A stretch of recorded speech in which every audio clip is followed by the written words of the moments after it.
Hello warriors, स्वप्नसिद्धी अंतिम पर्वाच्या पुढच्या भागात टेस्ट 5च्या विश्लेषणामध्ये मी सुप्रिया तुम्हा सर्वांचं खूप खूप स्वागत करते. 5वी टेस्ट जी मी सायन्सची तुमच्यासाठी दिलेली होती त्याच्यामध्ये मी मेन्शन केलेलं होतं की सायन्सची टेस्ट ही वेगळे कुठलेही क्वेश्चन्स नाही आहेत. ग्रुप सीच्या पूर्वपरीक्षेला आयोगाने विचारलेल्या 15 प्रश्नांचं विश्लेषण आपण घेणार आहोत आणि त्याचं कारण हे आहे, तुम्हाला मी 2024चा पेपर दिला आहे, याच्यानंतर आपण 2025चा पेपर घेणार आहोत आणि मग तुमच्या लक्षात येईल की 2024च्याच पेपरमधून काही प्रश्न लगेच 2025च्या पेपरमध्ये रिपीट झालेले आहेत. सेम याच पद्धतीने ग्रुप बीचे प्रश्न सीला किंवा सीचे प्रश्न बीला, मेन्सचे प्रश्न परत पूर्वपरीक्षेला अशा पद्धतीने रिपीट होतात. जरी as it is question repeat नाही झाला तरी त्या प्रश्नांच्या संदर्भामधून आपल्याला खूप सगळे प्रश्न तयार झालेले पाहायला मिळतात. ठराविक टॉपिक आहेत जिथे मॅक्झिमम क्वेश्चन्स विचारले जातात आणि ते ठराविक टॉपिक जे आहेत ते आपले व्यवस्थित पूर्ण व्हावेत या उद्देशाने हे 15 क्वेश्चन्स मी दिले होते. सगळ्यात पहिला प्रश्न जर आपण पाहिला, खालीलपैकी कोणते उपकरण, इलेक्ट्रॉनिक उपकरण प्रकाश ऊर्जेचे रूपांतरण विद्युत ऊर्जेत करते असं त्यांनी विचारलेलं आहे. ठीक आहे, म्हणजे लाईट एनर्जीला इलेक्ट्रिक एनर्जीमध्ये कन्वर्ट करणारं कुठलं डिव्हाइस आहे असं त्यांनी विचारलं आणि स्टेट बोर्डमध्ये ही सगळी इन्फॉर्मेशन आपल्याला मिळते. याचं उत्तर आहे पर्याय क्रमांक 1, फोटोव्होल्टाईक डायोड. तर बाकीचे जे 3 ऑप्शन आहेत तेही पाहूयात. फोटोव्होल्टाईक डायोडमध्ये नेमकं काय होतं हेही पाहूयात आणि त्यांची उदाहरणं कुठली आहेत ते सुद्धा पाहूयात. ठीक आहे, तर फोटोव्होल्टाईक डायोड जे आहे हे उपकरण प्रकाश ऊर्जा म्हणजे आपल्याला जी काही सूर्यापासून मिळणारी ऊर्जा आहे, सौर ऊर्जा, प्रकाश ऊर्जा जी आहे तिचं रूपांतर विद्युत ऊर्जेमध्ये करत असतं आणि जे सोलार सेल असतं, सोलार बॅटरी असते, तर ती याच तत्वावरती कार्य करते. ठीक आहे, तर तुम्हाला आत्ता आयोगाने कुठल्या ऊर्जेचं रूपांतर कशामध्ये करणारं कुठलं उपकरण आहे या टाईपचा क्वेश्चन विचारलंय. यापूर्वी पण असे प्रश्न विचारून झालेत. मे बी पुढच्या वेळेला आयोग उपकरणाचं नाव देईल आणि तुम्हाला विचारेल की हे कुठल्या यंत्रामध्ये हे वापरलं जाते किंवा याचे दैनंदिन जीवनातले उपयोग कुठले आहेत या प्रकारचा प्रश्न येऊ शकतो. ठीक आहे, कार्यपद्धती जर आपण पाहिलं तर जेव्हा सूर्यप्रकाश सेमी कंडक्टर मटेरियलवरती पडतो तेव्हा इलेक्ट्रॉन्स जे आहेत ते मुक्त होतात आणि त्याच्यामुळे पोटेन्शियल डिफरन्स निर्माण होतो आणि विद्युत प्रवाह जो आहे तो तयार होतो. याचा वापर जर आपण पाहिला तर जे सोलार पॅनल्स बसवलेले असतात, घरावरती बसवलेले सोलार पॅनल्स तुम्ही पाहिलेले असतील, तर याच्यामध्ये या फोटोव्होल्टाईक डायोडचा वापर केलेला आपल्याला पाहायला मिळतो. कॅल्क्युलेटर सोलार सेल जे असतात त्याच्यामध्ये याचा वापर होतो, सॅटेलाइट्समध्ये वापर होतो, त्याचबरोबर रिन्युएबल एनर्जी सिस्टीममध्ये सुद्धा याचा वापर होतो. मग बाकीचे 3 ऑप्शन आहेत त्याच्यामध्ये फोटो डायोड एक तुम्हाला दिलेला आहे. फोटो डायोड कशासाठी वापरला जातं तर प्रकाश ओळखण्यासाठी, लाईट डिटेक्शनसाठी फोटो डायोडचा वापर केला जातो. आता लक्षात घ्या, ज्यावेळेला त्या यंत्रावरती म्हणजे तो प्रकाश पडतो तर तो करंटमध्ये बदलला जातो, पण मुख्य उद्देश काय असतो, एनर्जी कन्व्हर्जन नाही आहे तर सेन्सिंग किंवा डिटेक्शन हा त्याचा मुख्य उद्देश असतो. आणि याचं बेस्ट एक्झाम्पल जर पाहिलं आपण तर रिमोट सेन्सर्स आहेत, ऑप्टिकल कम्युनिकेशन आहे किंवा जे लाईट डिटेक्टर्स असतात ते येतात इथे फोटो डायोडमध्ये. त्याच्यानंतर तिसरं ऑप्शन होतं तुम्हाला एलईडी. एलईडी तर तुम्हाला सगळ्यांनाच माहिती असेल, एलईडीचं कार्य अगदी याचं उलटं असतं, ते विद्युत ऊर्जेचं रूपांतर प्रकाश ऊर्जेमध्ये करेल. एलईडी बल्ब्स माहिती आहेत तुम्हाला, एलईडी माहिती आहे किंवा बऱ्याच ठिकाणी इंडिकेटर्स असतात ते तुम्हाला माहिती आहेत, तर ते काय करतात, विद्युत ऊर्जेचं रूपांतर प्रकाश ऊर्जेमध्ये करतात. बल्ब्समध्ये याचा वापर होतो, डिस्प्लेजमध्ये होतो, इंडिकेटर्समध्ये सुद्धा याचा वापर केला जातो. त्याच्यानंतर टनल डायोडचा जर आपण विचार केला तर हा एक प्रकारचा सेमीकंडक्टरच असतो. टनल डायोड जो आहे हा हाय स्पीड स्विचिंगसाठी वापरला जाणारा डायोड आहे. याचा प्रकाशाशी संबंध नाही आहे सरळ सरळ. ठीक आहे, एक छोटंसं उपकरण आहे, तुम्ही नेटवरती सर्च केलं तर त्याची आकृती तुम्हाला मिळून जाईल. याचा उपयोग कुठे होतो, ऑसिलेटर्समध्ये, मायक्रोवेव्ह सर्किटमध्ये आणि फास्ट स्विचिंगमध्ये. ठीक आहे, सो या प्रश्नाचं उत्तर होतं पर्याय क्रमांक 1. पुढचा प्रश्न जर आपण पाहिला, अगदी बेसिक सायन्स जे असतं ते अगदी स्कूल लेवलला जे आपण शिकलेलो आहोत त्याच्यावरती आहे. बॉल बेरिंगचा वापर यंत्रामध्ये कोणते घर्षण कमी करण्यासाठी होतो, कोणत्या प्रकारचं फ्रिक्शन आहे, घर्षण आहे जे कमी करण्यासाठी बॉल बेरिंगचा वापर केला जातो. तर स्थितिक घर्षण, लोटन घर्षण, सर्पी घर्षण आणि द्रायू घर्षण हे 4 घर्षणाचे प्रकार आहेत. हे आपण डिटेलमध्ये समजून घेणार आहोत. पण जर तुम्ही बॉल बेरिंगचा वापर केला, तुम्ही पाहिलं असतील बॉल बेरिंग्स सायकलच्या वगैरे चाकामध्ये लहानपणी त्या छोट्या छोट्याच्या गोळ्या असायच्या, त्याच्यासोबत आपण खेळलेलो आहोत. तर यांचा वापर जो आहे हा सर्पी घर्षण म्हणजे स्लायडिंग फ्रिक्शन जे आहे ते कमी करण्यासाठी केला जातो? पर्याय क्रमांक 3 याचं उत्तर आहे. मग घर्षणाचे जे 4 प्रकार आहेत ते कुठले? पहिला आहे स्थिर किंवा स्थितिक, ज्याला स्टॅटिक फ्रिक्शन असं आपण म्हणतो. दुसरा आहे लोटन किंवा रोलिंग घर्षण. तिसरा आहे सर्पी घर्षण आणि चौथा आहे द्रायू. द्रायू म्हणजे फ्लेड. तर नावामध्ये तुमच्या लक्षात येईल की हे काय. मग जर आपण सर्पी घर्षण जर सगळ्यात पहिल्यांदा पाहिलं, जे आपल्या प्रश्नाचं उत्तर होतं, तर जेव्हा एखादी वस्तू दुसऱ्या वस्तूच्या किंवा पृष्ठभागावरून प्रत्यक्षात सरकत असते, स्लाइड करत असते किंवा ती घासली जाते, तेव्हा त्या वस्तूच्या गतीला विरोध करणारं जे बल असतं त्याला सर्पी घर्षण असं म्हटलं जाईल. ठीक आहे. मग याला सरकणारे घर्षण किंवा गतिज घर्षण किंवा यालाच कायनेटिक फ्रिक्शन असं सुद्धा म्हटलं जाईल. मला एक गोष्ट लक्षात घ्या की हे जे काही सर्पी घर्षण आहे याची काही प्रमुख वैशिष्ट्य आहेत, जसं की इथे कमी बल म्हणजे लेस फोर्स जे आहे ते आपल्याला पाहायला मिळेल. जसं एखादी वस्तू जेव्हा स्थिर असते तेव्हा तिला जागेवरून हलवण्यासाठी जे घर्षण आपल्याला करावं लागतं, स्थिर घर्षण ज्याला म्हटलं जाईल, तर ते सर्पी घर्षणा इतकं नसतं. स्टॅटिक घर्षण जे आहे, स्थिर घर्षण जे आहे, ते सर्पी घर्षणा इतकं नाहीये. स्थिर घर्षण सर्पी घर्षणाहून जास्त असतं. वस्तू एकदा जर सरकायला लागली की ती सर्पी घर्षणामुळे तिला ढकलणं थोडं सोपं होतं. म्हणजे बॉल बेरिंगचा वापरच त्याच्यासाठी केला जातो की घर्षण कमी व्हावं आणि गती थोडीशी वाढावी. उष्णता निर्माण होते ज्यावेळेला दोन पृष्ठभाग याच्यामध्ये एकमेकांवरती घासले जातात, तर या सर्पी घर्षणामुळे, स्लाइडिंग फ्रिक्शनमुळे आपल्याला हीट निर्माण झालेली पाहायला मिळते. आणि दैनंदिन जीवनामध्ये जर आपण या स्लाइडिंग फ्रिक्शनचा वापर पाहिला तर घसरगुंडीवरती ज्यावेळेला लहान मुलं खेळतात तर हे स्लाइडिंग फ्रिक्शनच असतं. वस्तू ओढताना आणि त्याचबरोबर ब्रेकिंग सिस्टीममध्ये सुद्धा या सर्पी घर्षणाचा वापर केला जातो. त्याच्यानंतर जर आपण स्टॅटिक फ्रिक्शन किंवा ज्याला स्थितिक घर्षण म्हणतात ते जर पाहिलं तर हे असं एक बल आहे जे दोन पृष्ठभाग एकमेकांच्या संपर्कात असताना आणि त्यांच्यात कोणतीही हालचाल म्हणजे सापेक्ष गती नाहीये त्यावेळेला त्यांच्यातील सरकण्याच्या प्रवृत्तीला विरोध करते. ज्यावेळेला दोन वस्तू एकमेकांवरती आहेत त्यांच्या सरकण्याच्या प्रवृत्तीला विरोध करणारं जे बल आहे ते आहे हे. ठीक आहे. मग दैनंदिन जीवनामध्ये जर आपण पाहिलं तर आपण जेव्हा चालतो, नॉर्मली आपण चालताना आपले पाय मागे पुढे ढकलले जातात आणि स्थितिक घर्षणामुळे आपण पुढे जाऊ शकतो. पकडच म्हणजे दुसरं उदाहरण पाहिलं तर पकड, हातामध्ये आपण कुठलीही वस्तू म्हणजे आता मी हा पेन पकडलेला आहे घट्ट धरून ठेवणं हे स्थितिक घर्षणामुळे शक्य होतं. स्टॅटिक फ्रिक्शनमुळे हे पॉसिबल आहे की मी आता हा स्टायलस माझ्या हातामध्ये पकडलेला आहे. ठीक आहे. त्याच्यानंतर नेक्स्ट जर आपण पाहिलं तर लोटन घर्षण नावामध्येच आहे. रोल होते काहीतरी. रोलिंग फ्रिक्शन काय असेल, जेव्हा एखादी वस्तू म्हणजे चेंडू असेल किंवा चाक दुसऱ्या पृष्ठभागावरून लोळत जातं तेव्हा तिच्या गतीला किंवा हालचालीला विरोध करतं. मग दैनंदिन उदाहरणं जर आपण पाहिली तर सायकल किंवा गाडीच्या चाकांची जमिनीवरून होणारी हालचाल, त्याचबरोबर जड सुटकेस असेल किंवा एखादी बॅग असेल तर त्याच्या खाली जी चाकं असतात त्याच्यामुळे जे फ्रिक्शन निर्माण होते ते लोटन घर्षण किंवा रोलिंग घर्षण. रोलिंग घर्षण नावामध्येच आहे की काहीतरी लोळते किंवा आपण जे काही राऊंडवाल्या गोष्टी पाहतो त्याच्यामध्ये आपल्याला रोलिंग फ्रिक्शन जे आहे ते पाहायला मिळेल. आणि त्याच्यानंतर पुढे जर आपण पाहिलं तर द्रायू घर्षण, फ्लुइड फ्रिक्शन. आता पहा, हे सगळं आपण जमिनीवरती किंवा एखादी वस्तू आपण हातामध्ये पकडली किंवा एखादी वस्तू स्थिर आहे अशा वेळेला पाहिलं.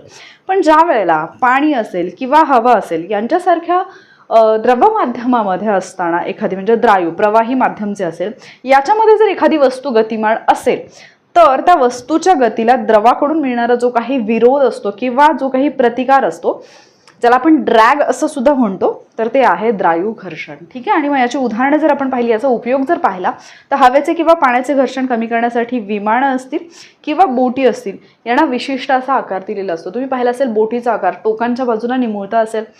विमानाचा आकार सुद्धा आपल्याला पक्ष्यांसारखा पाहायला मिळतो. हे सगळं कशासाठी आहे, कारण हे जे द्रायू घर्षण आहे याच्यामुळे त्यांचा आकार जो आहे तो त्या पद्धतीने दिलेला असतो की त्यांची जी हालचाल आहे, त्यांची जी गती आहे ती विना अडथळा तशीच राहावी किंवा म्हणजे जास्त गतीने त्यांना प्रवास करता यावा. सो हे होतं द्रायू घर्षण. म्हणजे चारही ऑप्शन जे आहेत त्यांचं एक्सप्लेनेशन आपण पाहिले, पहिल्या प्रश्नाचेही आणि दुसऱ्या प्रश्नाचे. त्याच्यानंतर पुढचा प्रश्न येतो, योग्य उत्तर निवडा. हा ॲज इट इज प्रश्न आयोगाने 2 ते 3 वेळा रिपीट केलेला आहे. मग जे मी तुम्हाला म्हटलं की आयोग प्रश्न रिपीट करतो, असे कितीतरी प्रश्न आहेत या पेपरमध्ये म्हणजे या 15 प्रश्नांमध्ये की जे आयोगाने ॲज इट इज तरी रिपीट केलेत किंवा त्या टॉपिकशी रिलेटेड त्याच प्रश्नामधला एक पॉईंट उचलून आयोगाने विचारलेला आहे. मग याच्यामध्ये काय विचारलंय, मानवास आवाजाच्या 20 ते 20,000 हर्ट्ज इतक्याच वारंवारता ऐकू येतात. हे विधान अगदी बरोबर आहे, कारण तुम्हाला माहिती पाहिजे की आपली जी श्रवण मर्यादा आहे, ऑडिबल रेंज जी आहे ती 20 हर्ट्ज पासून ते 20,000 हर्ट्ज पर्यंत आहे. कुत्रा हा जो प्राणी आहे तो 25,000 हर्ट्झ पर्यंतचे आवाज ऐकू शकतो. पण लहान बाळ जे असतं 5 वर्षांपेक्षा लहान मुलं जी असतात ती सुद्धा 25,000 हर्ट्झ पर्यंतचा आवाज ऐकू शकतात. मग आपण बऱ्याचदा पाहतो की लहान मुलं खूप लवकर रिॲक्ट होतात कुठल्या तरी साऊंडला वगैरे, जो आवाज आपल्याला माहिती नसतो, आणि मग आपण म्हणतो की त्याचे कान फार तीक्ष्ण आहेत. याचं रिझन हे आहे की 25,000 हर्ट्झ पर्यंतचे जे आवाज आहेत ते लहान मुलांना ऐकू येतात, म्हणजे 5 वर्षांपेक्षा लहान मुलांना. त्याच्यानंतर आहे इन्फ्रासोनिक वेव्हची वारंवारता 20,000 हर्ट्झपेक्षा अधिक असते. हे चुकीचे, कारण इथे अल्ट्रासोनिक पाहिजे. इन्फ्रासोनिकची 20 हर्ट्झपेक्षा कमी असते. इथे त्यांनी चेंज करून दिलेलं आहे. अल्ट्रासोनिक वेव्हची वारंवारता 20 हर्ट्झपेक्षा कमी नाही, 20,000 हर्ट्झपेक्षा अधिक असते. आणि ध्वनी लहरी घन पदार्थातून प्रवास करू शकत नाही. तर हे तर सरळच चुकीचे. रिझन काय? आपल्याला माहिती आहे की घन माध्यम जे असतं त्याच्यामध्ये ध्वनीचा वेग हा सर्वात जास्त असतो सॉलिडमध्ये, ठीक आहे. त्याच्यानंतर द्रवमध्ये, त्याच्यानंतर म्हणजे लिक्विडमध्ये, आणि त्याच्यानंतर हवेमध्ये म्हणजे एअरमध्ये. मग जर हे असं आहे तर मग चौथं विधान ऑब्विसली चुकीचं आहे. मग इथे काय असायला पाहिजे होतं? इथे असायला पाहिजे होतं निर्वात पोकळी. व्हॅक्यूममधून ध्वनी प्रवास करू शकत नाही, त्यामुळे चौथं विधान चुकीचं आहे. पण पहिलं विधान जर मी पाहिलं तर पहिलं विधान मला 100% बरोबर आहे, माहिती आहे. दुसरं विधान माझं चुकलंय. तिसरं म्हणजे मला 4पैकी कुठलंही नंतर 2, 3, 4पैकी कुठलंही एक विधान जरी माहिती असेल तरी एलिमिनेशन मेथडने मी उत्तरापर्यंत पोहोचू शकेन. जसं की ए बरोबर आहे, म्हणजे माझ्या उत्तरात ए पाहिजे, सो माझा पहिला आणि दुसरा ऑप्शन 100% गेला. जर मला चौथं 100% माहिती आहे, म्हणजे चौथं जर चुकीचं असेल तर ते माझ्या उत्तरात नको आहे. तिसरं उत्तर आलं, डायरेक्ट माझं उत्तर आलं पर्याय क्रमांक 4, ठीक आहे. मग आपण जेव्हा ध्वनी पाहतो, ध्वनीचं आपल्याला वारंवारतेनुसार 3 प्रकार पाहायला मिळतात. त्याच्यामध्ये सगळ्यात पहिल्यांदा तर अवश्राव्य ध्वनी, ज्याला इन्फ्रासोनिक साऊंड असं म्हटलं जाईल. इन्फ्रासोनिकमध्ये 20 हर्ट्झपेक्षा कमी जी वारंवारिता असते असे ध्वनी आपल्याला पाहायला मिळतात. व्हेल मासा असेल, हत्ती असेल, गेंडा असेल, हे प्राणी अशा प्रकारचे ध्वनी जे आहे ते निर्माण करत असतात. भूकंप आधीची जी काही कंपने जाणवतात त्याच्यामध्ये सुद्धा हे इन्फ्रासोनिक साऊंड वेव्ज ज्या आहेत त्या आपल्याला पाहायला मिळतात. त्याच्यानंतर येते ऑडिबल रेंज, मानवाची श्रवण मर्यादा. ही जर रेंज आपण पाहिली तर 20 हर्ट्झ ते 20K हर्ट्झ. हे 20K हर्ट्झ मी जाणून बुजून लिहिले, कारण आयोगाने याच्यापूर्वी 20 हर्ट्झ ते 20,000 हर्ट्झ असंही दिलेलं आहे, 20 हर्ट्झ ते 20K हर्ट्झ असंही दिलेलं आहे. मग आयोगाने जर तुम्हाला 20K हर्ट्झ दिलं तर आपल्याला वाटतं की हे तर मी कधी पुस्तकात वाचलेलं नाही. 20K हर्ट्झचा अर्थ 20,000 हर्ट्झ असाच होतो, ठीक आहे. त्यामुळे हेही लक्षात ठेवा. आणि त्याच्यानंतर येतात श्राव्यातीत ध्वनी, म्हणजेच अल्ट्रासोनिक साऊंड. 20,000 हर्ट्झपेक्षा जास्त वारंवारतेचा आवाज. आणि हे जे ध्वनी आहेत कुत्रा सुद्धा ऐकू शकतो, हे लक्षात ठेवा. कुठले प्राणी आहेत जे हा साऊंड निर्माण करतात? तर ऑब्व्हियसली डॉल्फिन आहे, वटवाघूळ आहे. वटवाघूळ जे आहे ते याच आवाजाच्या मदतीने, म्हणजे याच वेव्हच्या मदतीने रात्रीसुद्धा अंधारामध्ये सुद्धा उडू शकतात. आणि उंदीर आहे, ठीक आहे. कुत्रा ऐकू शकतो. आणि मी सांगितलं की लहान 5 वर्षांपेक्षा लहान बाळ जे असेल ते 25,000 हर्ट्झ पर्यंतचा आवाज ऐकू शकतो. म्हणजे काही प्रमाणामध्ये तुम्ही म्हणू शकता की श्राव्यातीत ध्वनी, अल्ट्रासोनिक साऊंड जो आहे तो लहान मुलांना सुद्धा ऐकू येऊ शकतो, ठीक आहे. आणि त्याच्यानंतर जर आपण ध्वनीच्या याच्याबद्दल पाहिलं, वेगाबद्दल पाहिलं, तर सर्वात जास्त वेग असतो स्थायूमध्ये, त्याच्यानंतर द्रवमध्ये, त्याच्यानंतर वायूमध्ये. आणि निर्वात पोकळीमध्ये मात्र, व्हॅक्यूममध्ये मात्र हा प्रवास करू शकत नाही. त्याच्यानंतर नेक्स्ट क्वेश्चन होता, कार्बन डायसल्फाईडचा उपयोग डॅश डॅश एवढंच दिले, म्हणजे काय म्हणून केला जातो? हा क्वेश्चन आहे हॅशटॅग. त्याचं रिझन आहे त्याचा उपयोग कीटकनाशक म्हणूनही केला जातो आणि बुरशीनाशक म्हणूनही केला जातो. त्याच्यामुळे हा क्वेश्चन जो आहे तो आयोगाने कॅन्सल केलेला आहे. मग कार्बन डायसल्फाईड आहे काय? CS2 आहे. कार्बन डायसल्फाईड आहे CS2. आणि हा एक अत्यंत ज्वलनशील आणि रंगहीन असा एक रासायनिक संयुग आहे. अतिशय शुद्ध असताना त्याला इथरसारखा गोडसर वास असतो. पण ज्यावेळेला व्यावसायिक वापराच्या वेळेला त्याच्यावरती काही प्रक्रिया केली जाते तर मात्र त्याचा वास हा अगदी कुजलेल्या मुळ्यासारखा किंवा अत्यंत तीव्र आणि अप्रिय, आपल्याला अजिबात सहन होणार नाही अशा प्रकारचा त्याचा वास असतो. याचा वापर जर आपण पाहिला तर वस्त्रोद्योग, कापड निर्मितीमध्ये याचा वापर केला जातो. व्हिस्कोस रेयॉन निर्मितीसाठी याचा सर्वाधिक वापर जो आहे तो रेयॉन धागे किंवा सेल्युलोज फिल्म तयार करण्यासाठी, सेल्युलोज विरघळवण्याची जी प्रक्रिया असते तर त्याच्यामध्ये द्रावक म्हणून, सॉल्व्हंट म्हणून त्याचा वापर केला जातो. त्याच्यानंतर रबर उद्योगामध्ये सुद्धा, रबर उद्योगामध्ये रबरची ताकद आणि लवचिकता वाढवण्यासाठी जे वल्कनायझेशन केलं जातं, त्या वल्कनायझेशन प्रक्रियेमध्ये सुद्धा याचा वापर केला जातो कार्बन डायसल्फाईडचा. त्याच्यानंतर कृषी क्षेत्राचा जर आपण विचार केला तर कीटकनाशक म्हणजे साठवलेलं धान्य असतं आणि शेतामध्ये असणारी मातीमध्ये जे हानिकारक असणारे कीटक असतील किंवा बुरशी असेल किंवा सूत्रकृमी असतील तर ते नष्ट करण्यासाठी म्हणून एक प्रभावी धुरळणी म्हणजेच फुमिजंट म्हणून सुद्धा हे वापरलं जातं. रासायनिक उत्पादनांच्या बाबतीत जर आपण पाहिलं तर इतर अनेक रसायने आहेत जसे की कार्बन टेट्राक्लोराईड आणि विविध रबर रसायनांच्या निर्मितीमध्ये हे कच्चा माल म्हणून सुद्धा वापरलं जातं आणि हे एक सॉल्व्हंट म्हणून काम करतं. सुरुवातीला सुद्धा आपण पाहिलं वस्त्रोद्योगामध्ये रेयॉन निर्मितीमध्ये सॉल्व्हंट म्हणून काम केलं जातं, वापर केला जातो याचा. तर तेल असेल, चरबी, मेण किंवा विविध राळ जे आहेत विरघळवण्यासाठी सुद्धा याचा वापर केला जातो. ठीक आहे, कार्बन डायसल्फाईड. त्याच्यानंतर नेक्स्ट क्वेश्चन आहे, कांस्य या मिश्र धातूमध्ये कोणत्या 2 धातूंचा समावेश असतो? हा तर प्रश्न इतक्या वेळा विचारलाय. जर्मन सिल्वर धातू परत परत विचारलाय. इथे जो दिलेला आहे ब्रॉन्झ हा विचारलाय आणि विशेष म्हणजे एका पेपरमध्ये आयोगाने कांस्य मराठीमध्ये असं विचारलं, एका पेपरमध्ये ब्रॉन्झ असं विचारलं. सो तोच प्रश्न आहे, फक्त थोडासा भाषा बदलून विचारलेला आहे. मग कांस्य मी ऑलरेडी सांगितलेलं की ताक पिऊन पळा आणि ब्रॉन्झ मेडल जिंका, ही आपली ट्रिक होती. ठीक आहे, सो याचं उत्तर काय आहे? ऑब्विसली पर्याय क्रमांक 1. याचं उत्तर आहे पर्याय क्रमांक 1. ब्रॉन्झमध्ये आपल्याला पाहायला मिळतात कॉपर आणि टीन. ठीक आहे, कॉपर आणि टीन म्हणजेच तांबे आणि कथील, ताक पिऊन पळा आणि ब्रॉन्झ मेडल जिंका असं सांगितलेलं होतं.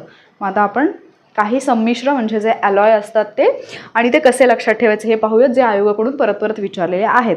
मग संमिश्रांचा जर आपण विचार केला तर 2 किंवा त्याच्यापेक्षा जास्त धातू किंवा अधातू जेव्हा एकत्र येतात आणि त्यांचं जे मिश्रण तयार होतं त्याला आपण संमिश्र किंवा अलॉय असं म्हणतो. मग याच्यामध्ये जर्मन सिल्वर जे आयोगाचं फेवरेट आहे, आयोगाने परत परत विचारलेलं आहे, जर्मन सिल्वर जे आहे याच्यामध्ये जर आपण पाहिलं तर कॉपर आहे, झिंक आहे आणि निकेल आहे. कॉपर, झिंक आणि निकेल, कॉपर, झिंक आणि निकेल. ठीक आहे, उपयोगाचा आहे विमानाचे पंख बनवण्यासाठी जर्मन सिल्वरचा वापर केला जातो. ट्रिक काय आहे? झिनिका किंवा तुम्ही निकाजी, मिकाजी माहिती आहे, मिका तो सिंगर जो आहे तो, सो मिकाजी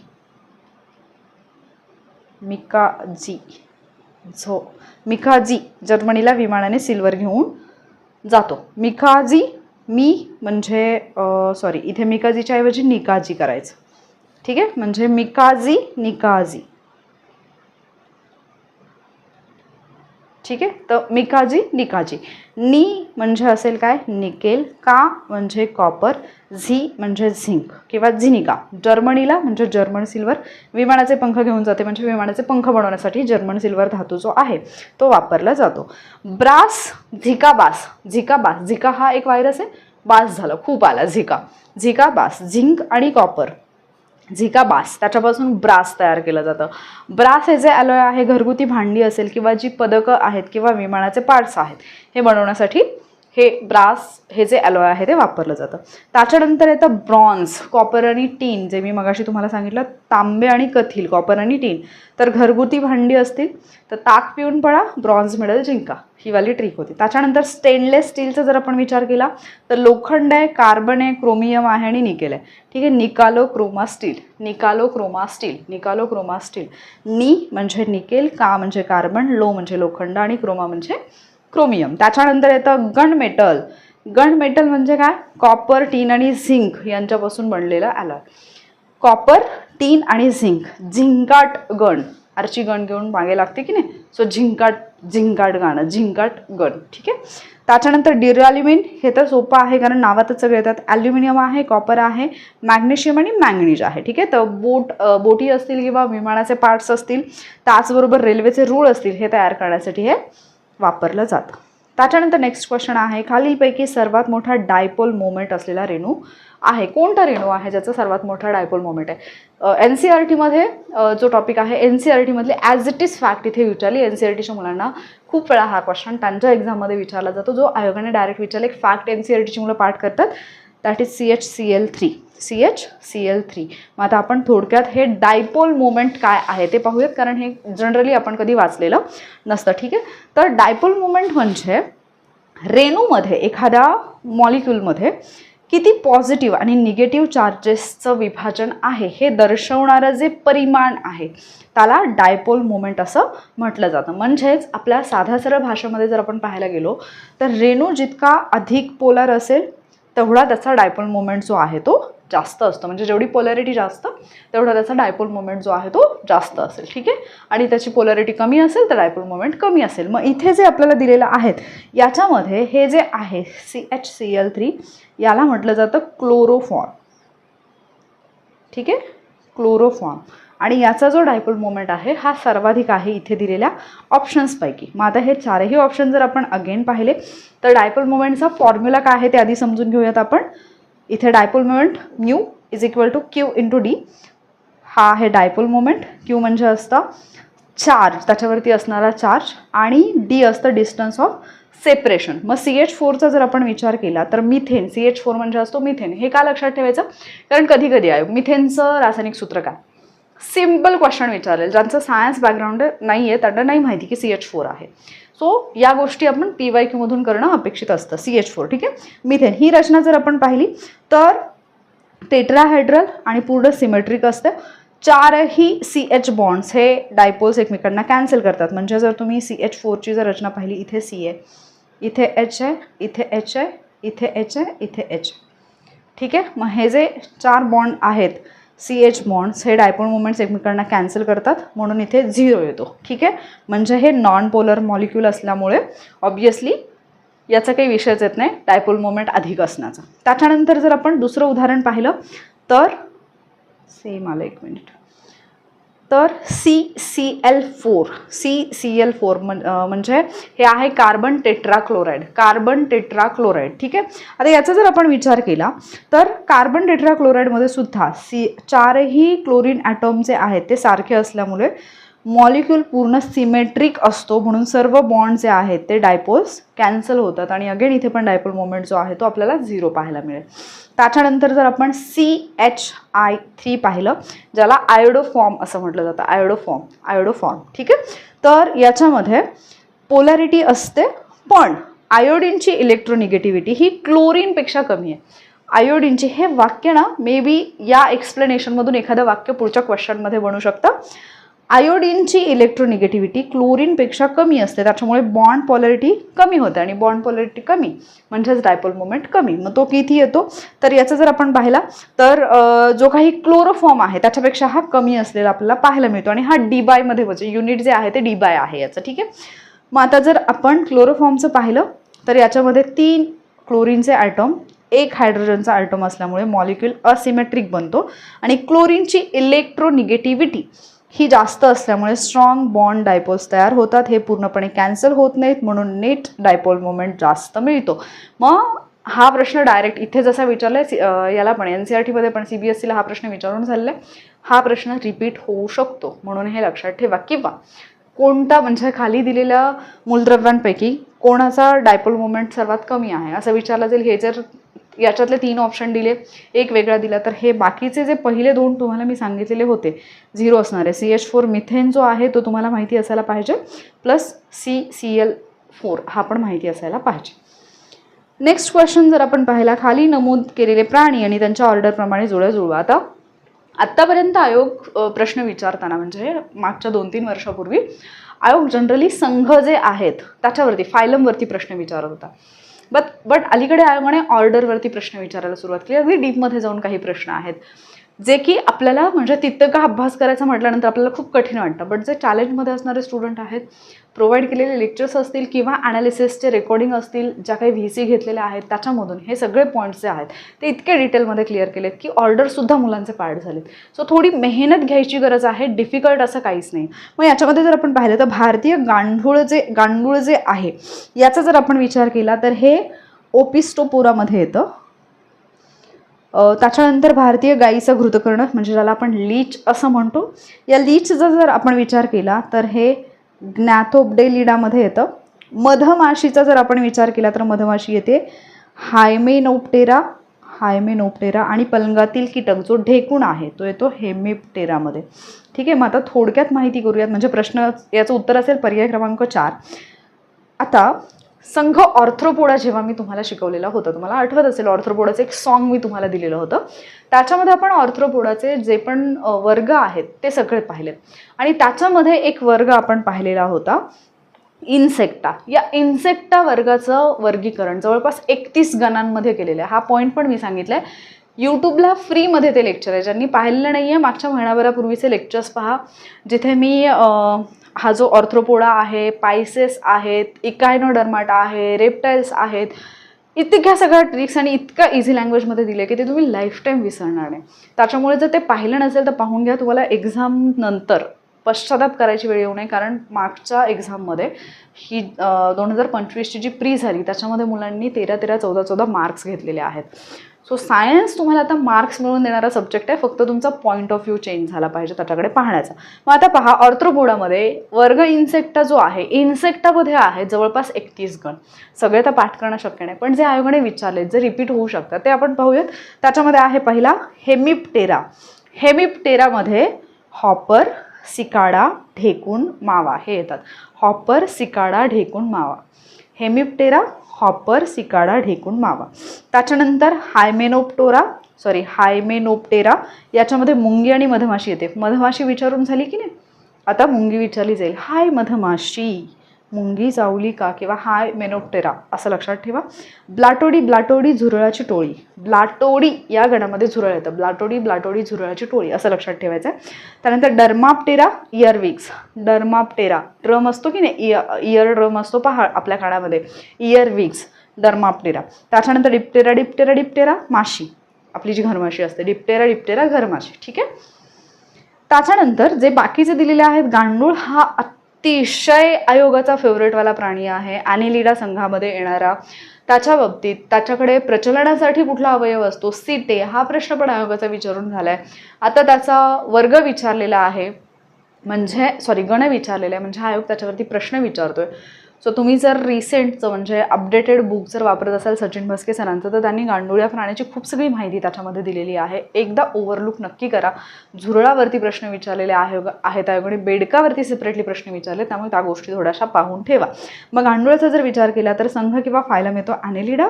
वर्ग आहे त्याचा ऑलिगोकायटा तुम्हाला आठवत असेल, मी ॲनिलिडाची पण ट्रिक दिलेली आहे. पॉलीअली हिरुडिनिया आठवत असेल तुम्हाला, जर तुम्ही लेक्चर पाहिले असेल तर. जर पाहिले नसतील, रिक्वेस्ट आहे सायन्सचे सगळे लेक्चर एक्झामपूर्वी पाहून जा, कारण ते तुम्हाला खरंच 13-14 मार्क्सपर्यंत पोहोचण्यासाठी खूप हेल्प करतील. सो ऑलिगोकायटा आहे. याचा गण जर पाहिला आपण, ऑर्डर जो इथे विचारलेला आहे तुम्हाला, ओपिस्टोपोरा आहे. प्रजाती आहे फेरेटिमा, जाती आहे पोस्टहुमा. म्हणजे डायरेक्ट तुम्हाला गांडुळाचं नाव विचारलं जाऊ शकतं, फेरेटिमा पोस्टहुमा. गांडुळाचे 3-4 प्रकार जे आहेत, अर्थवर्म वगैरे असेल तर मी त्याच्यावरती आय थिंक त्याच्याशीच रिलेटेड, तर भारतीय गांडूळ वगैरे, तर ॲनिलिडाचा जो व्हिडिओ दिला की नाही त्याच्यामध्ये त्या ट्रिक्स दिल्यात की कसं लक्षात ठेवायचं आहे, तर ते एकदा पाहून घ्या. त्याच्यानंतर लीचचा जर आपण विचार केला तर ॲनिलिडामध्येच आहे, हिरुडिनिया या क्लासमध्ये येते. ऑर्डर जर पाहिला आपण तर ग्रॅथोब्लेडिया याच्यामध्ये येतं. आणि यांच्या लाळेमध्ये हिरुडिन असतं. हिरुडिनिया या संघातले जे प्राणी आहेत त्यांच्या लाळेमध्ये आपल्याला हिरुडिन असलेलं पाहायला मिळतं, जे रक्त गोठू देत नाही. हे सॅंग्विवोरस असतात. सॅंग्विवोरस म्हणजे काय, जे रक्त पितात, आणि मग ते रक्त पिताना गोठू नये याच्यासाठी यांच्या लाळेमध्ये हिरुडिन असतं. हे आयोगाचं विचारून झालंय, परत एकदा विचारलं जाऊ शकतं, त्यामुळे लक्षात ठेवा. पुढच्या प्रश्नाकडे जाऊयात. पेट्रोमायझॉन आयोगाचा अगेन, म्हणजे आयोगाने परत पेट्रोमायझॉनवरती प्रश्न विचारला. हा प्रश्न पण सेम टाईपमध्ये रिपीट झालेला आहे. पेट्रोमायझॉनचा जर विचार केला तर डॅशद्वारे अँटीकॉन्ग्युलंट स्रवले जातात, तर लाळ ग्रंथीद्वारे स्रवले जातात. हे कुठे येतात पेट्रोमायझॉन, ज्यावेळेला आपण वर्टिब्रेटा विभाग पाहतो. वर्टिब्रेटामध्ये आपल्याला 2, एक ॲग्नाथा आणि ज्ञाथोस्टोमाटा पाहायला मिळतात. एक जॉलेस असतात, एक जॉवाले असतात, म्हणजे हनुवटी नसणारे, जबडा नसणारे. हे जे जॉलेस आहेत ॲग्नाथा, याचं परत 2 गटांमध्ये वर्गीकरण आपल्याला पाहायला मिळतं. एक आहे ऑस्ट्रेकोडर्मी आणि दुसरा आहे सायक्लोस्टोमाटा. ऑस्ट्रोकोडर्मी जे आहे ते लुप्त झालेत, एक्सटिंक्ट आहेत, त्यांचा विषय नाही, कारण ते नाहीच आहेत, तर त्यांचा अभ्यास आपल्याला नाही आहे. सायक्लोस्टोमॅटाचा जर आपण विचार केला तर याच्यामध्ये सागर निवासी प्राणी येतात, द्विपार्श्व सममिती असते, बायलॅटरल सिमेट्री पाहायला मिळते, हृदयालयांच्या 2 कप्पे असतात सायक्लोस्टोमॅटामध्ये, बंद रक्ताभिसरण संस्था असते आणि हे कास्थिमय असतात, कार्टिलेजचे बनलेलं असतं यांचं शरीर, आणि यांच्याकडे जबडे नसतात, म्हणजे जबडे नसणारे मासे जे आहेत हे जातात सायक्लोस्टोमॅटामध्ये, आणि यांच्या लाळेद्वारे अँटीकॉग्युलंट जे आहे ते स्त्रवलं जातं, जे तुम्हाला प्रश्नामध्ये विचारलंय. मग आता पेट्रोमायझोन विचारून झालं की नाही, पेट्रोमायझोनचं दुसरं नाव आहे लॅम्प्रे. ठीक आहे, तर याच्यामध्ये सायक्लोस्टोमॅटामध्येच येतो दुसरा, तो म्हणजे मिक्झिन, ज्याला हॅगफिश असं म्हटलं जातं. आता जर पेट्रोमायझोन विचारून झालं, मिक्झिन विचारला जाईल, त्यामुळे हा लक्षात ठेवा. नेक्स्ट क्वेश्चन आहे, कांगारू हा प्राणी डॅश डॅश या फायलममध्ये समाविष्ट आहे. अगेन कांगारू आयोगाचा फेवरेट झाला या 2 वर्षात, आय डोंट नो वाय. प्रीला प्रश्न विचारला आयोगाने, मेन्सला पण विचारला, ग्रुप सीच्या प्रीला 2024ला विचारला, ग्रुप सीच्या प्रीला 2025ला पण विचारला, सलग 2 वर्ष एका पाठोपाठ, म्हणजे थोडासा फेवरेट झाला. मग फक्त कांगारू फेवरेट झालाय का नाही, सस्तन प्राणी वर्ग मॅमेलिया जो आहे तो तुम्ही थोडा डीपमध्ये करायला पाहिजे, कारण आयोगाने थोडंसं बोर्ड दाखवलं तिकडे की हे पण वाचा, दुर्लक्षित करू नका. मग आता इथे जर आपण पाहिलं तर कांगारू सस्तन प्राणी आहे, पर्याय क्रमांक 2 याचं उत्तर येतं. वर्ग मॅमेलियामध्ये येतो, त्याच्यामध्ये जे परत त्याचे वर्ग आहेत, उपवर्ग आहेत, त्याच्यातला जो मेटाथेरिया हा उपवर्ग आहे, याच्यामध्ये कांगारू हा प्राणी येतो. कांगारूवरती प्रश्न विचारताना आयोगाने एकदा तर आत्ता हा विचारला की कांगारू कुठला, म्हणजे सस्तन प्राणी आहे की नाही, हा आत्ता जो रिकामी जागावाला आहे. त्याच्यानंतर आयोगाने कांगारूबद्दलची 4 विधानं दिली आहेत 2025ला, आणि त्याच्यावरती विचारला. त्याच्यानंतर जोडा लावायला प्रश्न दिला, त्याच्यामध्ये मॅक्रोपस दिले. मॅक्रोपस म्हणजे कांगारू, तिथे जोडा लावायला म्हणजे पिशवी असणारे सस्तन प्राणी मॅक्रोपस, तिथे आयोगाने प्रश्न विचारला. म्हणजे 3 वेळा जर प्रश्न आलाय, याचा अर्थ थोडं मला माहिती असायला पाहिजे त्या प्राण्याबद्दल. ठीक आहे, मग मेटाथेरियामध्ये येतो, पिशवीधारी स्तनधारी प्राणी आहेत, गर्भाशय आणि स्त्रीजन्य रंगाच्या जोड्या असतात. कांगारू किंवा याला मॅक्रोपस म्हटलं जाईल. याची आणखी उदाहरणं पाहिली आपण मेटाथेरियामधली तर डायडेल्फिस म्हणजे ओपोसम, आणि कोआला जे टेडी बिअर असतं की नाही, ते सुद्धा कशामध्ये येतं, मेटाथेरियामध्ये येतं. ठीक आहे, सो सस्तन प्राण्यांच्यावरती पण आय थिंक मी व्हिडिओ दिलेला, सस्तन प्राण्यांचा I don't remember, me record केलेलं मला आठवतोय, यूट्यूबवरती दिलाय की नाही आठवत नाहीये, पण मी डिस्कशनमध्ये घेतले हे मला आठवतंय. ज्यांनी ऐकलेलं नसेल त्यांनी डिस्कशन ऐकून घ्या. ठीक आहे, नेक्स्ट आहे, खालीलपैकी कोणते विधान ब्रायोफाइट्सबद्दल चुकीचे आहे. ब्रायोफाइटा ज्यांनी व्हिडिओ पाहिलाय त्यांना ती पूर्णवाली ट्रिक माहिती असेल, पूर्ण सॉन्ग पाठ झालेलं असेल, लेजुनिया पेलिया मर्केन्शिया ते वालं. तर जर पाहिलेलं नसेल व्हिडिओ पाहून घ्या, छोटा व्हिडिओ आहे पण अख्खा ब्रायोफाइटा विभाग तोंडपाठ होईल, उदाहरणं लक्षात राहतील, ब्रायोफायटाचं जे वर्गीकरण आहे ते पण पाठ होईल, ब्रायोफायटाच्या अभ्यासाला काय म्हणतात, त्याचा जनक कोण आहे, एकही प्रश्न ब्रायोफायटावरचा चुकणार नाही. जर प्रश्न आला तर छोटासा व्हिडिओ पाहून घ्या, लिंक मी एंड स्क्रीनला देईन. त्यामुळे या प्रश्नाच्या एक्सप्लेनेशनमध्ये फक्त आपण चूक बरोबर काय आहे हेच पाहणार आहोत. ठीक आहे, वनस्पतींचे उभयचर म्हणून ओळखले जातात का, डेफिनेटली यांना वनस्पतींचे उभयचर म्हणून ओळखले जातं. पुनरुत्पादनासाठी पाण्याची आवश्यकता असते, ऑब्व्हियसली. मुळांऐवजी यांच्याकडे रायझोड्स असतात, मुळांसारखे दिसणारे मुलाभ असतात, हे बरोबर आहे, पण रायझोपस हे त्याचं उदाहरण नाहीये, हे एक शैवालाचं उदाहरण आहे रायझोपस जे आहे ते. मग ब्रायोफायटामध्ये जे येतात सगळी उदाहरणं, लिव्हर वॉर्ड्स असेल, मॉसेस मुस्सी, हे सगळं जे आहे, लेजोनिया पेलिया मर्केन्शिया, ही जी उदाहरणं आहेत की नाही, ही सगळी तुम्हाला कुठे पाहायला मिळतील, त्या व्हिडिओमध्ये पाहायला मिळतील.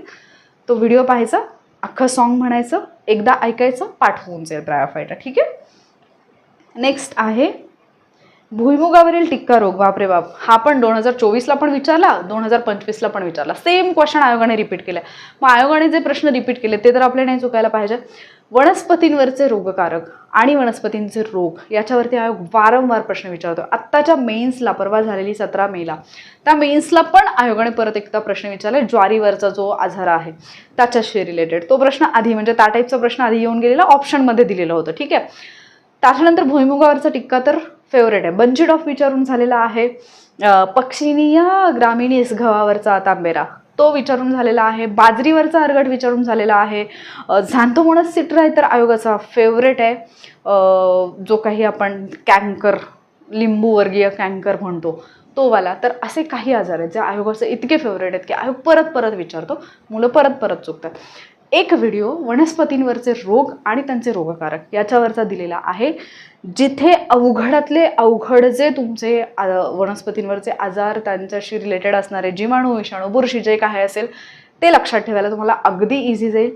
त्याची लिंक पण एंड स्क्रीनला देते. न चुकता तो व्हिडिओ पहा जर तुम्हाला तुमचा 1 मार्क आणि मेन्सचे 2 मार्क्स गमवायचे नसतील तर. ठीक आहे. मग आता भुईमुगावरचा टिक्का काय? सरग्गपोरी सोन्यासारख्या भुईमुगावर टिक्का पडलाय. सर्कोस्पोरा पर्सोनाटम पर्याय क्रमांक 2. ठीक आहे. आणि त्याच्यामध्ये फ्युसॅरियम पण दिलेला आहे. त्याच्यानंतर त्याच्यामध्ये कोलिटोट्रायकम पण दिला. म्हणजे काल तर थोडीच खाल्ली होती केळी होतं, आय थिंक केळी स्ट्रॉबेरी और समथिंग होतं, तरी पण सर्दी झाली, नाक गळते असं. आणि पक्षिणिया ग्रामिनीस पण दिलेला आहे. ठीक आहे. तर एकदा तो वाला व्हिडिओ पाहून घ्या, लक्षात येऊन जाईल. याचं उत्तर काय आहे? पर्याय क्रमांक 2. भुईमुगावरचा जो टिक्का रोग आहे बुरशीजन्य संसर्गामुळे होतो. प्रामुख्याने सर्कोस्पोरा नावाच्या 2 प्रकारच्या बुरशीमुळे होतो. हे पण लक्षात ठेवा. आत्तापर्यंत सर्कोस्पोरा पर्सोनाटम फिट झालं डोक्यात, पण आयोगाने थोडंसं चेंज केलं, तर तिथे गोंधळून जायला नको. इथे अर्ली टिक्का असतो, अर्ली लीफ स्पॉट. सर्कोस्पोरा ॲराकिडिकोला. ठीक आहे. याच्यामुळे जो होतो तो अर्ली लीफ स्पॉट होतो, अर्ली टिक्का.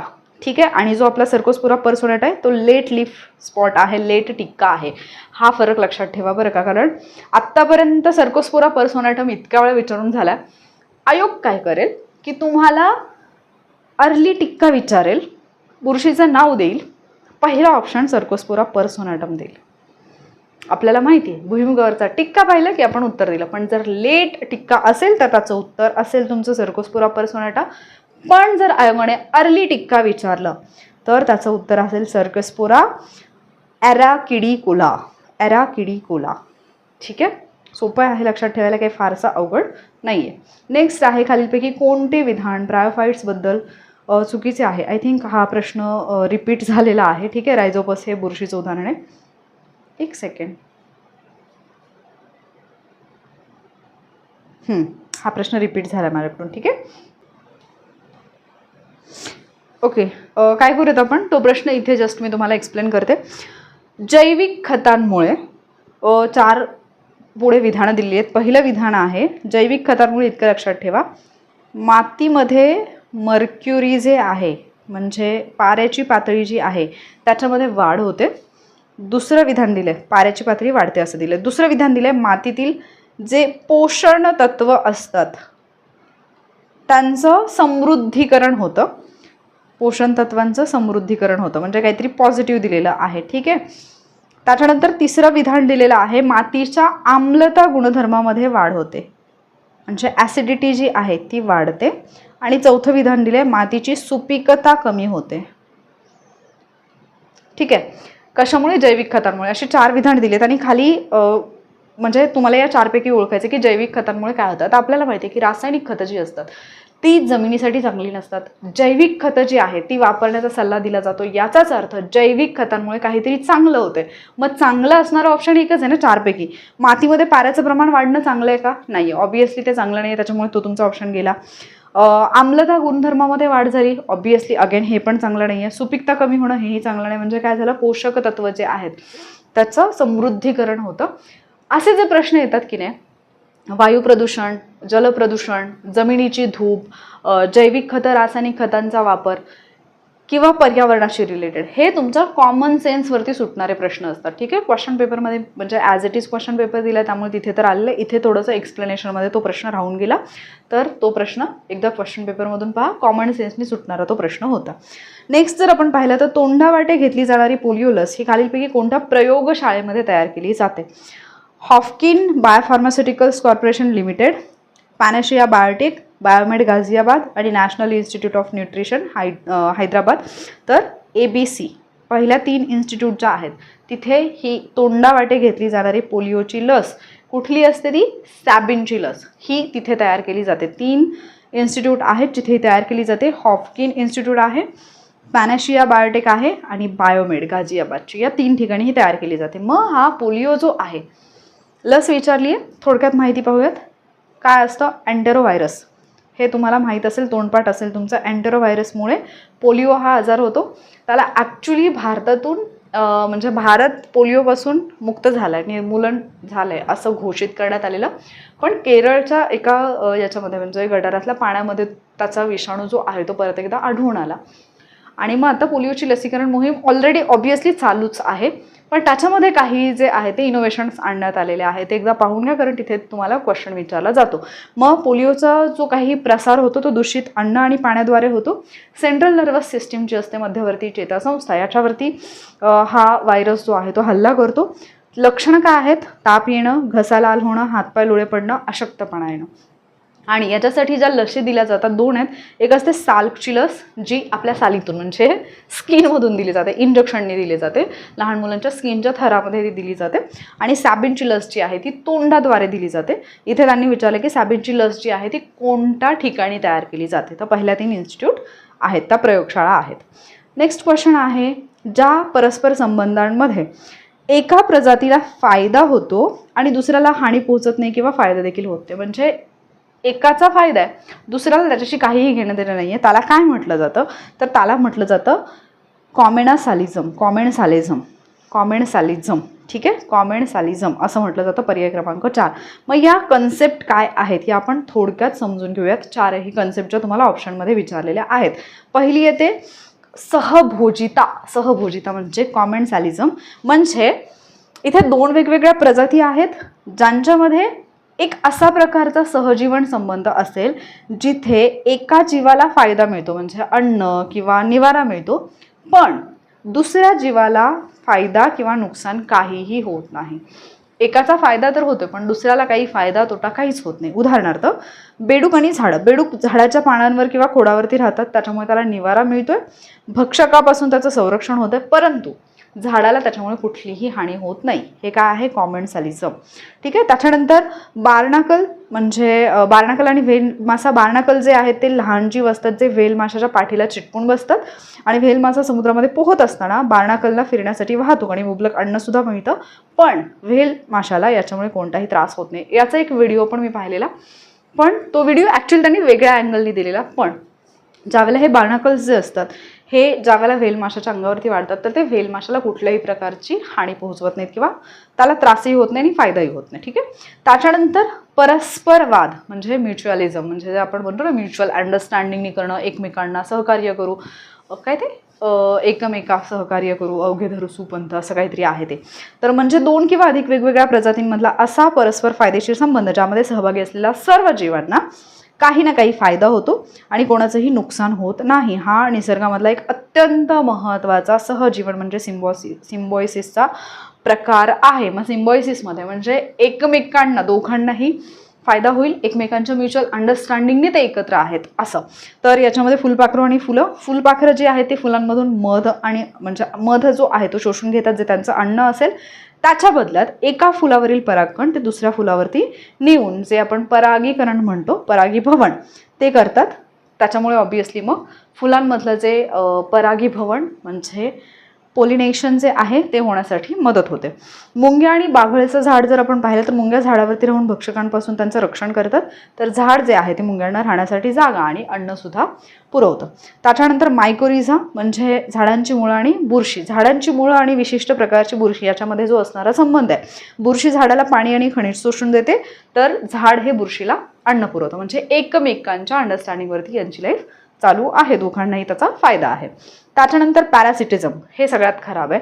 परजीविता किंवा परजीवीवाद एक जैविक आंतरक्रिया आहे, म्हणजे बायोलॉजिकल इंटरॅक्शन आहे, ज्याच्यामध्ये एक जीव परजीवी आहे जो दुसऱ्या जीवावरती यजमान राहून किंवा त्याच्या शरीराच्या आत राहून आपला फायदा करून घेतो आणि मोबदल्यात यजमानाचे नुकसान करतो. म्हणजे आपल्या बॉडीमध्ये फॉरेन पार्टिकल कुठलंही गेलं, एखादा व्हायरस गेला, एखादा बॅक्टेरिया गेला, तर तो आपल्याला हानी पोहोचवतो. ठीक आहे. तर हे परजीविता किंवा परजीवीवाद किंवा पॅरासिटिझमचं उदाहरण आहे. म्हणजे काय, बाह्य परजीवीचं जर आपण पाहिलं तर हे शरीराच्या बाहेरच राहतात आणि पोषण मिळवतात, जसं की आपल्या डोक्यामध्ये असणारा उवा, गोचिड, डास हे आपल्याला त्रास देतात, ते जगतात, पण त्यांच्यामुळे आपल्याला त्रास होतो. ठीक आहे. आणि अंतःपरजीवी जर आपण पाहिले एंडोपॅरासिटिझम, तर याच्यामध्ये एंडोपॅरासाइट जर आपण पाहिले तर याच्यामध्ये शरीराच्या आतमध्ये म्हणजे पोटात किंवा रक्तात ते राहतात, जसे की काही जंत असतात, राऊंडवर्म्स असतात, पट्टकृमी आहेत, टेपवर्म्स आहेत आणि मलेरियाचा परजीवी जो आहे हे शरीराच्या आतमध्ये राहतात, पण ज्याच्या बॉडीमध्ये ते राहत आहेत त्याला ते ऑब्व्हियसली त्रासदायक ठरतात. ठीक आहे. आणि शेवटचा पर्याय ह्याला ॲम्नासॅलिझम. तर ॲमनेसॅलिझममध्ये जर आपण पाहिलं तर 2 भिन्न प्रजातींच्या जीवामध्ये आढळणारा एक जैविक संबंध आहे. याच्यामध्ये एका प्रजातीचं नुकसान होतं तर दुसऱ्या प्रजातीवरती कोणताही परिणाम होत नाही. म्हणजे एकाचं नुकसान आहे, दुसऱ्याला काही फायदा नाही ना तोटा नाही. मग असं काय आहे, आता आपण कॉमनेसॅलिझममध्ये काय पाहिलेलं की एकाचा फायदा आहे, दुसऱ्याला काहीच तोटा वगैरे काहीच नाही. इथे काय, एकाचा तोटा आहे, दुसऱ्याला काही फायदा तोटा होत नाहीये. जसं की अँटीबायोसिस, एक जीव विशिष्ट रसायने स्त्रावित करतो ज्याच्यामुळे दुसऱ्या प्रजातीचा जीव नष्ट होतो किंवा त्याची वाढ रोखली जाते. पहिल्या जीवाला त्याचा कोणताच फायदा होत नाही. किंवा पेनिसिलियम, बुरशी पेनिसिलियम नावाचं प्रतिजैवक म्हणजे जे अँटीबायोटिक आहे ते तयार करतं, जे आजूबाजूच्या जीवाणूंसाठी घातक ठरतं. ठीक आहे, तर या चारही कन्सेप्ट ज्या आहेत त्या आपण पाहिलेल्या आहेत. जर एका कन्सेप्टवरती प्रश्न विचारलाय, एक्सपेक्टेड आहे की बाकीच्या कन्सेप्टवरती प्रश्न विचारला जाईल आणि ते तुम्हाला माहिती असायला पाहिजे. नेक्स्ट जर आपण पाहिलं, शेवटचा प्रश्न आहे, डॅश डॅश या खनिजाच्या अभावामुळे गलगंड हा आजार होतो. हा सुद्धा आयोगाने खूप वेळा विचारला आधी. ठीक आहे, ग्वायटर कशामुळे होतो, आपल्याला माहिती आहे कशामुळे होतो, आयोडीनच्या कमतरतेमुळे. खूप वेळा जाहिरात पाहिली असेल, आयोडीनयुक्त नमक खा, मीठ खा, आयोडीन. सो आयोडीनच्या कमतरतेमुळे होतो. गलगंड किंवा ग्वायटर हा मानेच्या भागातील थायरॉइड ग्रंथीला येणारी सूज आहे. सहसा खालील प्रमुख कारणांमुळे होतं. आयोडीनची कमतरता असेल तर शरीरामध्ये जर आयोडीनचं प्रमाण कमी झालं तर थायरॉइड संप्रेरक हार्मोन जे आहे ते तयार करण्यात अडचण येते आणि याच्यामुळे थायरॉइड ग्रंथी ही आकाराने मोठी होते. ठीक आहे, तर अशा पद्धतीने आपण सायन्सचे जे 15 प्रश्न आहेत त्यांचं एक्सप्लेनेशन पाहिलेलं आहे, इन डिटेल एक्सप्लेनेशन पाहिलेलं आहे. जिथे काही ट्रिक्स मी ऑलरेडी दिलेले आहेत त्याच्याबद्दल तुम्हाला सांगितले पण की ते व्हिडिओज पहा, न विसरता ते व्हिडिओ पहा. स्पेसिफिकली ब्रायोफायटा आणि वनस्पतींवरचे रोग आणि रोगकारक, शिवाय इतर सुद्धा प्राणी वर्गीकरणाचे व्हिडिओ, ॲनिलिडाचा व्हिडिओ दिलेला आहे. तर हे सगळे व्हिडिओज पहा, कारण त्याच्यातून तुमच्या येणाऱ्या एक्झाममधले बरेचसे प्रश्न जे आहेत ते कव्हर होणार आहेत. हे सेशन तुम्हाला हेल्पफुल वाटलं की नाही हे मला न विसरता सांगा. ही सिरीज तुम्हाला हेल्पफुल वाटते की नाही हे मला न विसरता सांगा. 5 टेस्ट झालेले आहेत, त्याचं एक्सप्लेनेशन मी तुम्हाला दिले. जर तुम्हाला हे हेल्पफुल वाटत असेल तर मी हे कंटिन्यू करेन. अदरवाईज प्रूव्ह युअरसेल्फ चॅलेंजचे जे स्टुडंट आहेत त्यांना ऑलरेडी याचा फायदा होतो. मी फक्त त्यांच्यासाठी ही सुरू केलेली सिरीज तुमच्यासाठी घेऊन आलेली आहे. पण तुमच्या फीडबॅकवरती ते डिपेंड असेल की तुमच्यासाठी पुढचे लेक्चर्स घेऊन यायचे की त्यांच्यासाठी केवळ व्हीसी कंटिन्यू करायचे. त्याच्यामुळे सांगायला विसरू नका आणि जेवढे टास्क देते तेवढे कंप्लीट करा. फक्त डिपेंड राहू नका की जी गोष्ट समोर येईल तेवढंच मी घेईन. स्वतः पण थोडी मेहनत घ्या तर तुमचा रिझल्ट येईल. ठीक आहे, सो पुढच्या सेशनमध्ये लवकरच भेटूयात. पण आधी तुमचा फीडबॅक इम्पॉर्टंट आहे. टेस्ट कुठलीही दिल्यानंतर आधी सॉल्व करा, देन ॲनालिसिस पहा आणि मग परत एकदा रिवाईजसुद्धा करा. सेशन आवडलं असेल तर लाईक आणि शेअर करायला विसरू नका. असेच व्हिडिओज पाहण्यासाठी चॅनलला सबस्क्राईब नक्की करा आणि याची PDF मिळवण्यासाठी आपल्या ॲपला जा आणि ॲपवरून या PDF डाउनलोड करून घ्या. लवकरच भेटूयात आपण पुढच्या सेशनमध्ये. थँक्यू.